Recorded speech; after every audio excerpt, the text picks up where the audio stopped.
এরকম স্মরণ রাখবেন, কোরআন মানার পথ হইল হয়তো মুস্তাহিদ হও নাইলে মুকাল্লিদ হও, মাযহাব মানো। মাযহাবও মানে না, মুস্তাহিদও না। এই লোকটাই যদি কয় আমি শরীয়ত মানি, আল্লাহ বলে শয়তান রে মানে, আর কেউ রে মানে। যারা লা মাযহাবী এরা কি আমাদের লোক না ইহুদি খ্রিস্টানের দালাল?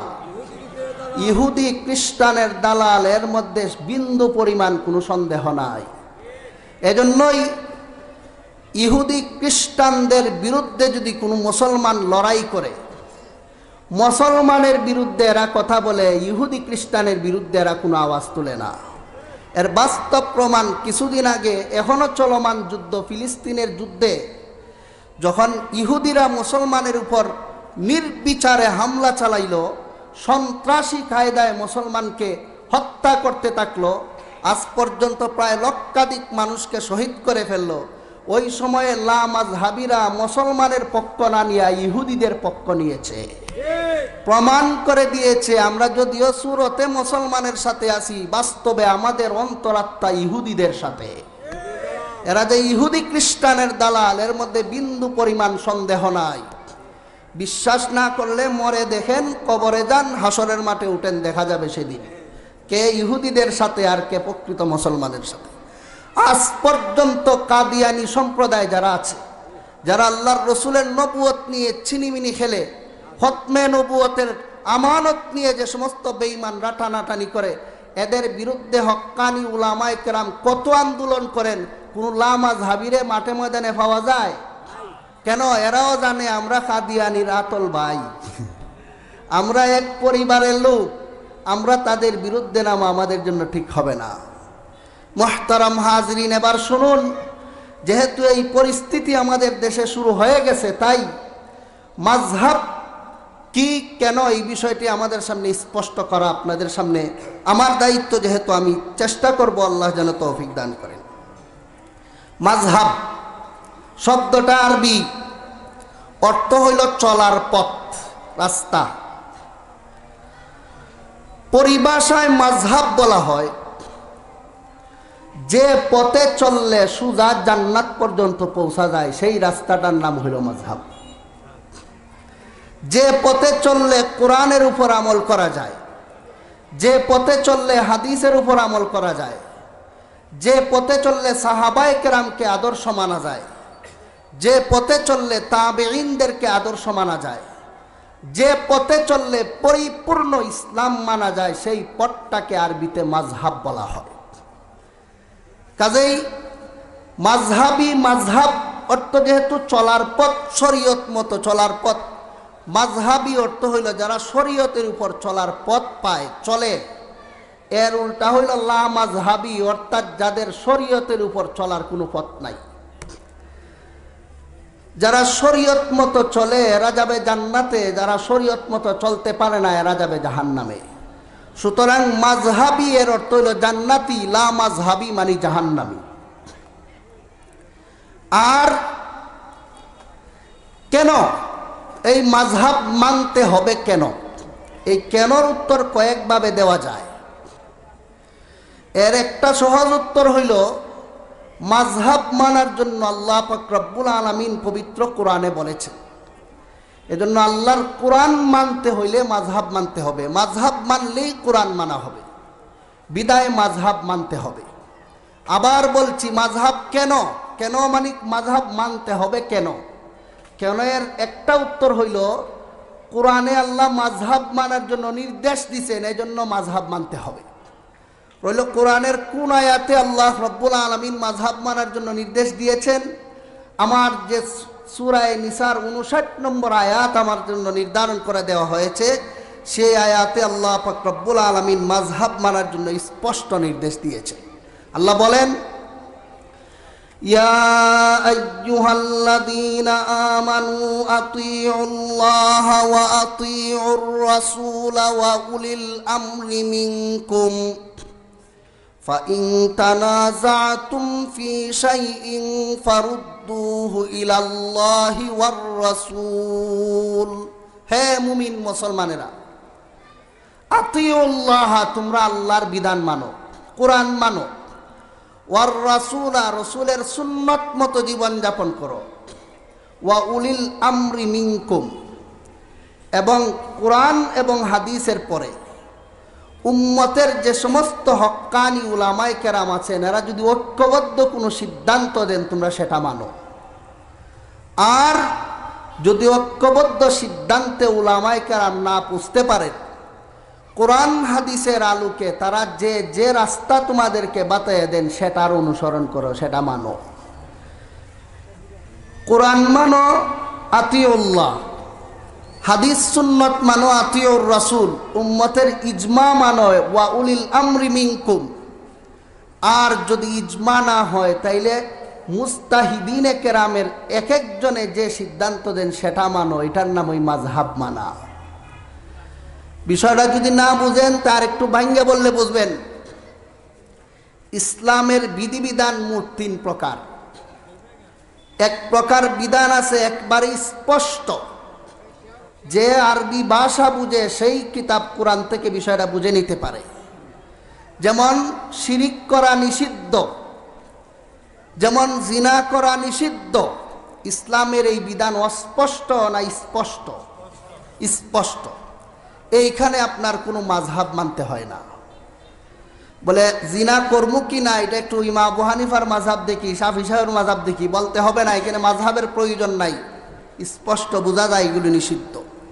2 নম্বর, কিছু বিধান আছে ইসলামের যেগুলো একটা মানলে আরেকটা মানা যায় না।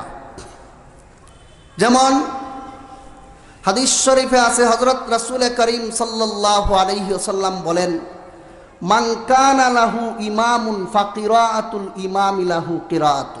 সহিহ মুসলিম শরীফের হাদিসে আল্লাহর রাসূল বলেন, ইমামের পিছনে যে কেউ কোনো ব্যক্তি যদি নামাজ পড়ে তার কোনো সূরা কেরাত পড়তে হবে না, ইমামের কেরাতই এই মুক্তাদির কেরাতের জন্য যথেষ্ট।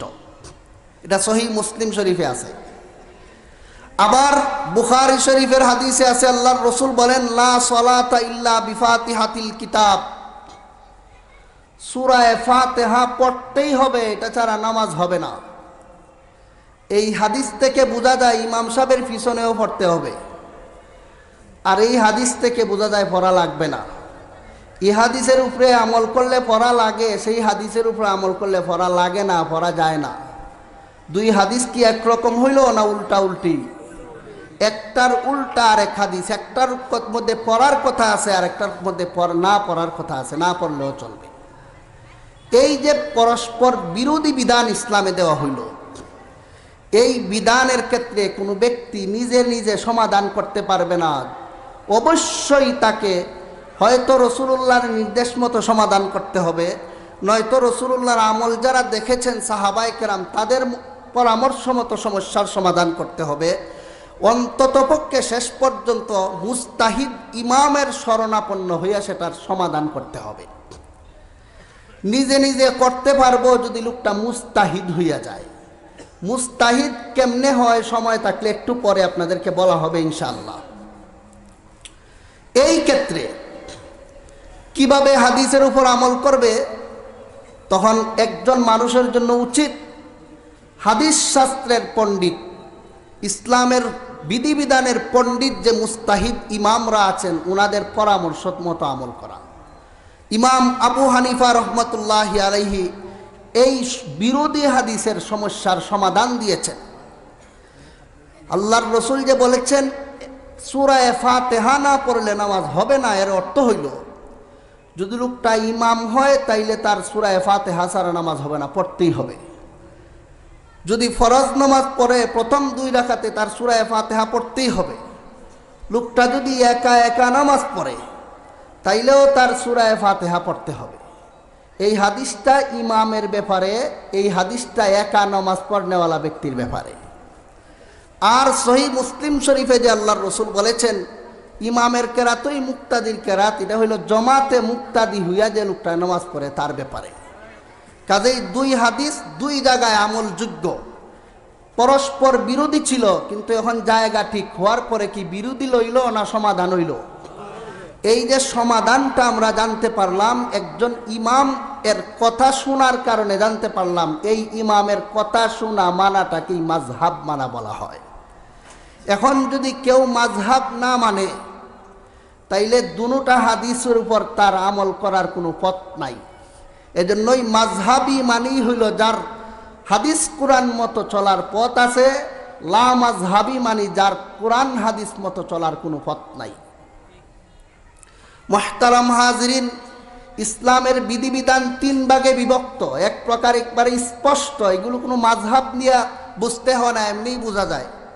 2 নম্বর পরস্পর বিরোধী, তখন সমাধানের জন্য মুস্তাহিদ ইমামের শরণাপন্ন হইতে হয়। মুস্তাহিদ ইমামের পরামর্শ, ওনার সমাধানটাকেই মাযহাব বলা হয়। ইসলামের আরেক প্রকার বিধান আছে যেটা অস্পষ্ট, বিরোধী না, অস্পষ্ট। যেমন পবিত্র কোরআনে আল্লাহ পাক রব্বুল আলামিন বলেন, ওয়াল মুতাল্লাকাতু ইয়াতারাব্বাসনা বিআনফুসিহিন্না সালাসাতা কুরু। কোন মহিলাকে যদি তার স্বামী তালাক দেয়া দেয়, অন্য স্বামীর ঘরে বিয়ে শাদী বসতে হইলে তার 3 কুরু সময় অপেক্ষা করতে হবে। আল্লাহ শব্দটা কুরু ব্যক্ত করেছে। কুরু শব্দটাকে যদি আমরা আরবি অভিধানে তালাশ করি, তাইলে তার 2টা অর্থ পাওয়া যায়। একটা হইল মহিলাদের ঋতুস্রাব শেষ হওয়ার পরের পবিত্রতার সময়, আর একটা হইল ঋতুস্রাবের সময়। ঋতুস্রাবের সময়টাকেও আরবিতে কুরু বলে, ঋতুস্রাব থেকে মুক্ত হওয়ার পরের পবিত্রতার সময়টাকেও আরবিতে কুরু বলে। এখন আল্লাহ শব্দ শুধু কুরু বলে দিয়েছেন, এটার দ্বারা কোন অর্থ উদ্দেশ্য এটা আল্লাহ স্পষ্ট বলেন নাই। কাজেই কোরআনের এই বিধানটা কি সুস্পষ্ট না অস্পষ্ট? কথা বলতে হবে তো আপনারা। অস্পষ্ট, নির্দিষ্ট করে আল্লাহ যেহেতু বলেননি, এখানে হায়েজ উদ্দেশ্য নিয়েছি, মাসিক ঋতুস্রাবের সময় উদ্দেশ্য নিয়েছি, যেহেতু বলেননি যেহেতু এখানে পবিত্রতার সময় উদ্দেশ্য, কাজেই এটা একটা অস্পষ্ট বিধান। হাদিসের মধ্যে তালাশ করলেও এইভাবেই 2 ধরনের সমাধান পাওয়া যায়। এই পর্যায়ে আমরা কোনটা মানব, কোরআনের এই বিধানের ক্ষেত্রে আমরা কোন বিধান মানব? তখন যারা আমরা ইজতিহাদের যোগ্যতা রাখি না, মুস্তাহিদ ইমামগণের শরণাপন্ন হয়ে এই সমস্যার সমাধান মেনে নিতে হবে। এই মেনে নেওয়ার নাম হইল মাযহাব মানা।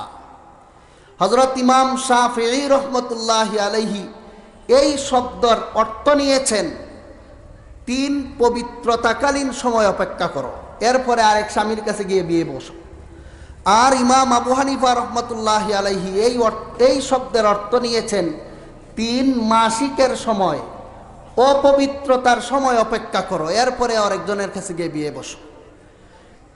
যে অর্থই আপনি উদ্দেশ্য নেন, কোনো মাযহাবের বাইরে কিছু আছে? আপনি পবিত্রতার অর্থ নিলেও শাফি মাযহাব, আর অপবিত্রতার অর্থ নিলে আবু হানিফার মাযহাব, হানাফি মাযহাব। কাজে আমরা যদি শাফি হইয়া থাকি, কোরআনের এই আয়াতের উপর মানার পথ আমাদের আছে।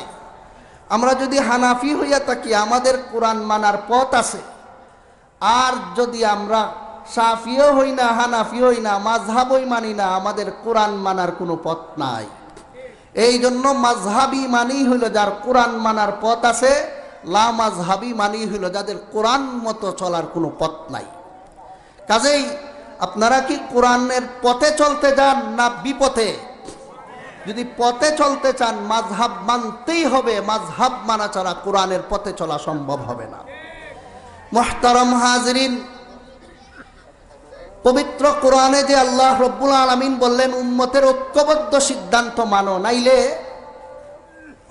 মাযহাবের ইমামদের সিদ্ধান্ত মানো। হক্কানি উলামায়ে কেরাম মুস্তাহিদদের সিদ্ধান্ত তোমরা মানো। এই সিদ্ধান্তটাই হলো এক একটা মাযহাব।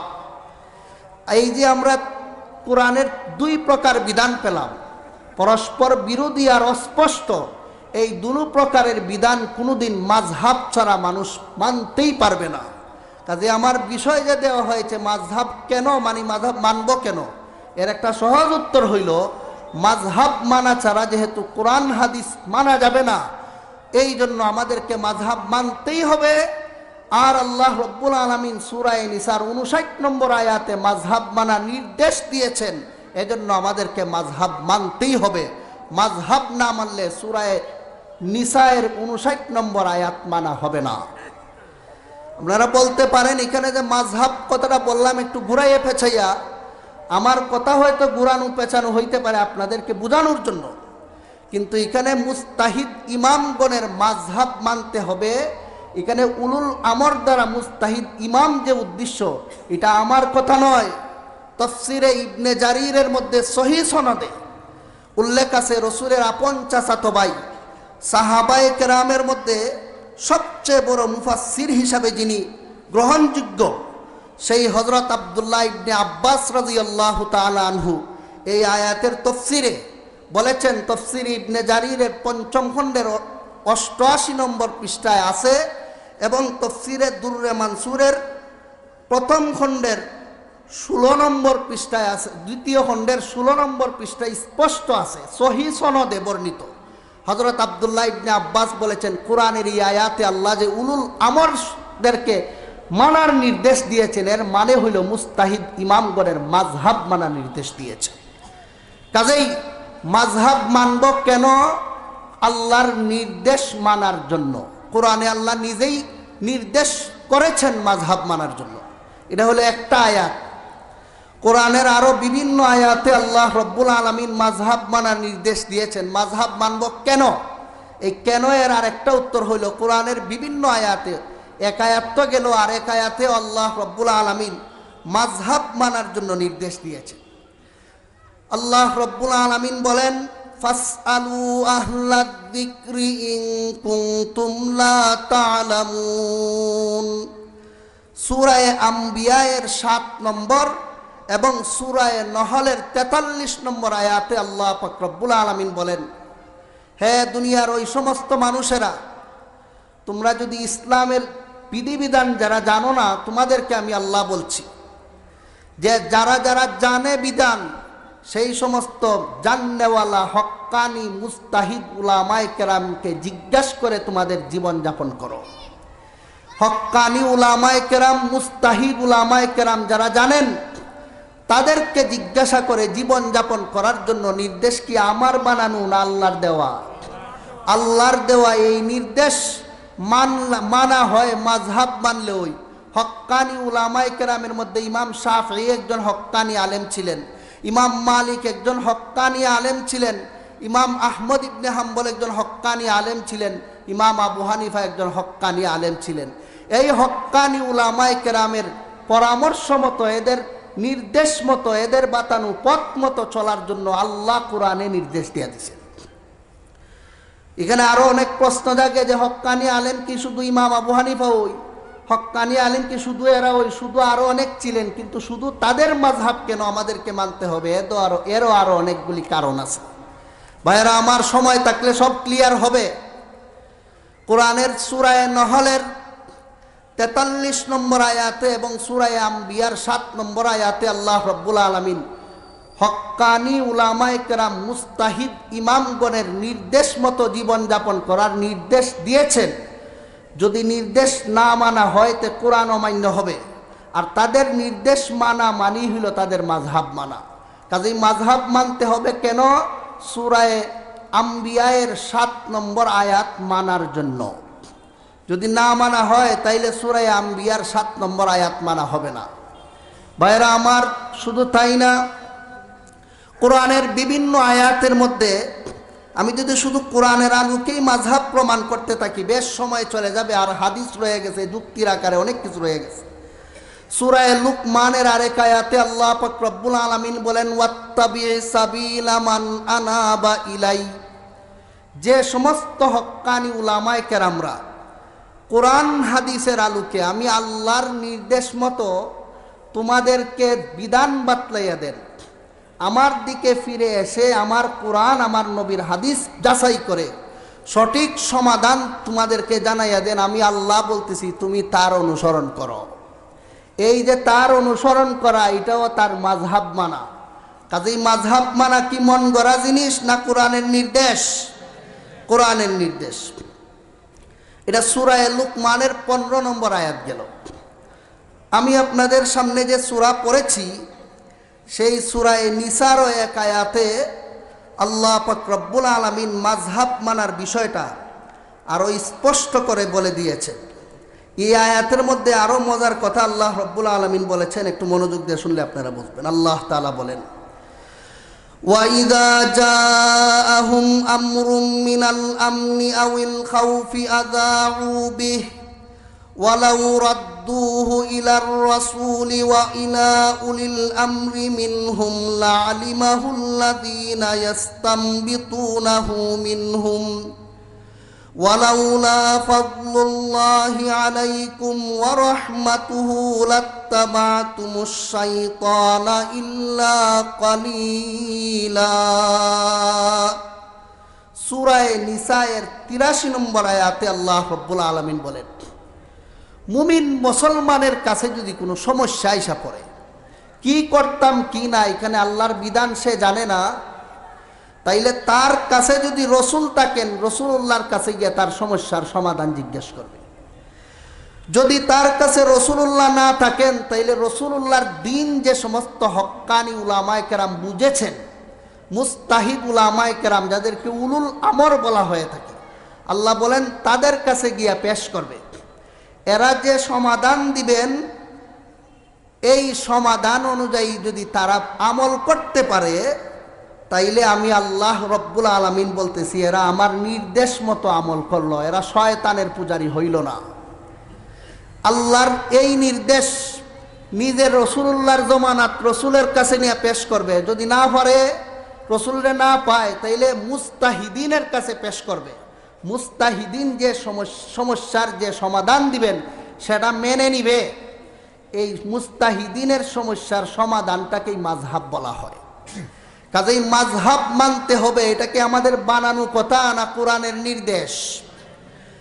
এই নির্দেশ যে আল্লাহ তাআলা দিলেন আমাদেরকে, যেখানে রসুলুল্লাহর নির্দেশ পাও না সেখানে মুস্তাহিদিনের নির্দেশ মতো মানো, এটা আল্লাহর পক্ষ থেকে বহুত বড় এক দয়া।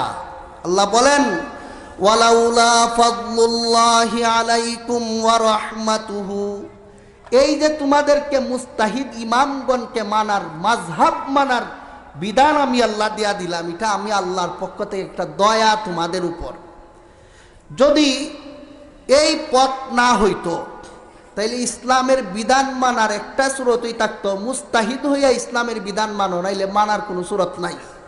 আর মুস্তাহিদ হইতে হইলে কমপক্ষে ৮টা শর্ত একটা মানুষের মধ্যে লাগে। একটু খেয়াল করবেন আপনারা।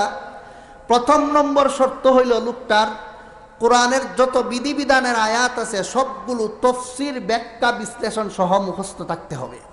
এই আয়াতের সংখ্যা ৫০০। ২ নম্বর শর্ত হইল যিনি মুস্তাহিদ হবেন, রাসূল করিম সাল্লাল্লাহু আলাইহি ইসলামের বিধিবিধান সংক্রান্ত যত আহাদিস আছে সমস্ত হাদিস ব্যাখ্যা বিশ্লেষণ সহ তার মুখস্থ থাকতে হবে। আর এই হাদিসের সংখ্যা ইমাম আহমদ ইবনে হাম্বলের মতে ৫ লক্ষ। এবার হইয়া যাও মুস্তাহিদ। ৩ নম্বর, সাহাবা আজমাইন এর জমানার মধ্যে যত মাযহাব ছিল এবং তাদের মধ্যে যত ইজমা এবং ইখতিলাফ ছিল সব কিছু তার আয়ত্তে থাকতে হবে।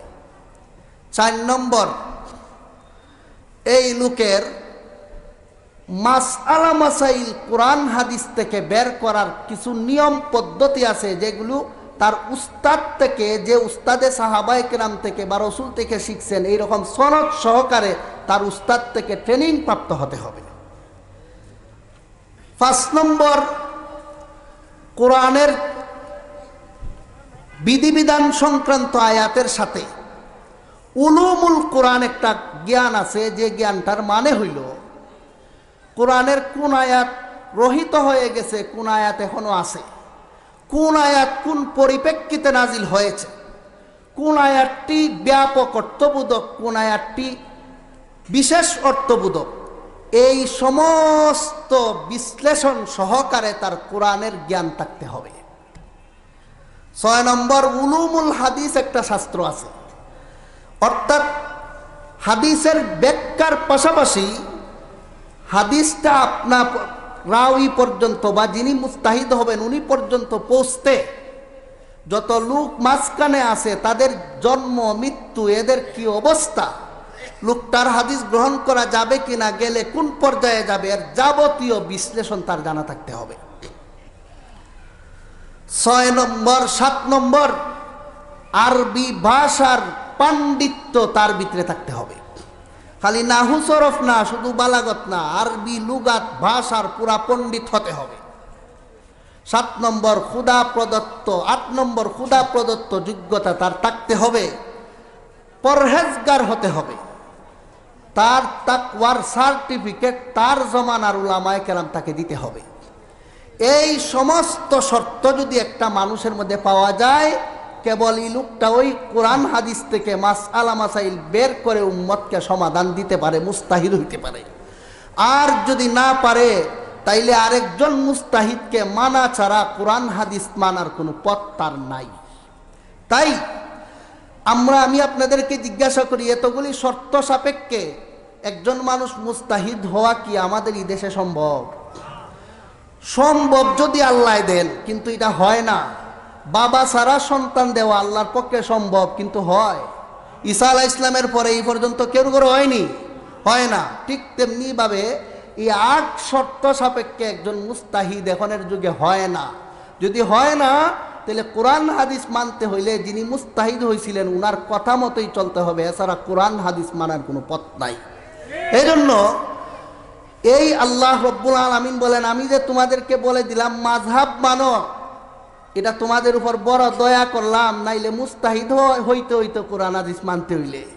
শুনে রাখো, ওয়ালাউলা ফাদলুল্লাহি আলাইকুম ওয়া রাহমাতুহু লাত্তাবাতুমুশ শাইতানা ইল্লা কালিলা। মাযহাব মানার পথ যদি আমি আল্লাহ তোমাদেরকে দিয়া দয়া না করতাম, মুস্তাহিদ হইতায় না, লা মাযহাবিদের মতো তোমরা সবাই শয়তানের পূজারী হইয়া যাইতায়। ভালো রকম স্মরণ রাখবেন, কোরআন মানার পথ হইল হয়তো মুস্তাহিদ হও, নাইলে মুকাল্লিদ হও, মাযহাব মানো। মাযহাবও মানে না, মুস্তাহিদও না। এই লোকটাই যদি কয় আমি শরীয়ত মানি, আল্লাহ বলে শয়তান রে মানে, আর কেউ রে মানে না।